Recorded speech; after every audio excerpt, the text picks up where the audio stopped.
और इस वक्त खबर बिहार से आ रही है। बिहार के पटना में फिर मॉब लिंचिंग का वाकया पेश आया है। ट्रक से तेल चोरी के इल्जाम में ड्राइवर और गांव वालों ने एक नौजवान को पीट पीट कर मार डाला। मकतूल की शनाख्त अभी नहीं हो सकी है। पुलिस ने लाश अपने कब्जे में लेकर पोस्टमार्टम के लिए भेज दिया है।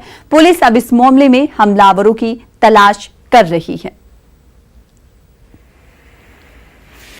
मामला तेल चोरी का तेल चोरी कैसा दे जी सर। ट्रक खड़ा जो रहता है ना ट्रक, उसी का। माना कौन है इसको? माना वो तो हम लोग को देखे कि वहाँ जाके तो रोड पर पड़ा हुआ था। आरोप को तेल चोरी करेगा। तेल चोरी जी।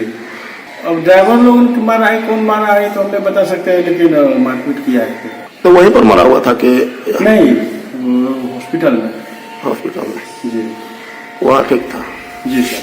पहचान हुआ है या नहीं? नहीं, पहचान नहीं हुआ। दिल्ली एनसीआर की हवा फिर आलूदा हो गई है। मरकजी पॉल्यूशन कंट्रोल बोर्ड के मुताबिक औसतन हवा का मेयार 400 से ज्यादा दर्ज किया गया है। फिजाई आलूदगी में इजाफे के सबब लोगों को आंखों में जलन और सांस लेने में दुश्वारी हो रही है। पड़ोसी रियासतों में अभी भी पराली जलाई जा रही है। दिल्ली में ऑड इवन में मिलने वाली 2 दिनों की छूट का असर भी हवा पर पड़ा है, जिसकी वजह से दिल्ली एनसीआर की हवा दोबारा जहरीली हो गई है।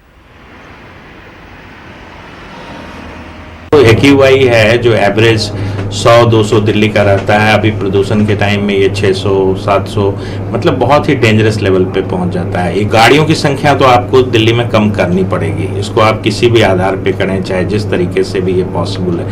दूसरी चीज़, कम्युनिटी में जो डस्ट है, डस्ट का जो प्रोडक्शन ऑफ डस्ट है, इंडस्ट्रीज है या जो आप घर बनवाते हैं, कोई कंस्ट्रक्शन करते हैं, उसमें भी थोड़ी सी आपको कंट्रोल रखनी पड़ेगी।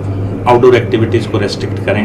मास्क, बट क्वालिफाइड मास्क जो PM 2.5 को सेग्रीगेट करते हैं, अलग करते हैं या रोकते हैं, उसी की वैल्यू है, तो क्वालिफाइड मास्क यूज कीजिए। डेफिनेटली ये पराली जलाना जो है, वेजिटेबल्स बर्निंग जो होती है इस सीजन में, उसका इफेक्ट, क्योंकि ये मल्टी फैक्टोरियल है। एयर पोल्यूशन कोई एक सोर्स से होता नहीं है। पराली जलती है, उसके धुएं मिलके बिल्कुल जो इन्वायरमेंट है उसको ऐसा बना देते हैं कि आप कहिए कि बिल्कुल जीने लायक नहीं होता है और काफ़ी परेशानी होती है। न्यूज़ 18 नुमाइंदे रवि कुमार मिश्रा ने दिल्ली में एयर क्वालिटी का जायजा लिया। दिल्ली में प्रदूषण बद से बदतर हो चुका है। यहाँ पर लोगों को सांस लेने में दिक्कत का सामना करना पड़ रहा है। आबो हवा खराब हो चुकी है। कहीं ना कहीं रोज़मर्रा की ज़िंदगी में एक स्थान से दूसरे स्थान पर जाने वाले लोगों को प्रदूषण का सामना करना पड़ रहा है। लोगों को सांस संबंधित समस्याएं हो रही हैं, तो कहीं ना कहीं इन्फेक्शन, वायरल जैसे फीवर भी लोगों को परेशान कर रहे हैं। आप देख सकते हैं कि इस वक्त मैं एयर क्वालिटी इंडेक्स के सामने मौजूद हूं, जहां पे हवा की गुणवत्ता के बारे में पूरी जानकारी उपलब्ध कराई जाती है। आप देख सकते हैं कि PM 2.5 और PM 10 की जो स्थिति है वो काफ़ी भयानक हो चुकी है। PM 2.5 500 के पार हो चुका है, तो वहीं PM 10 400 के पार।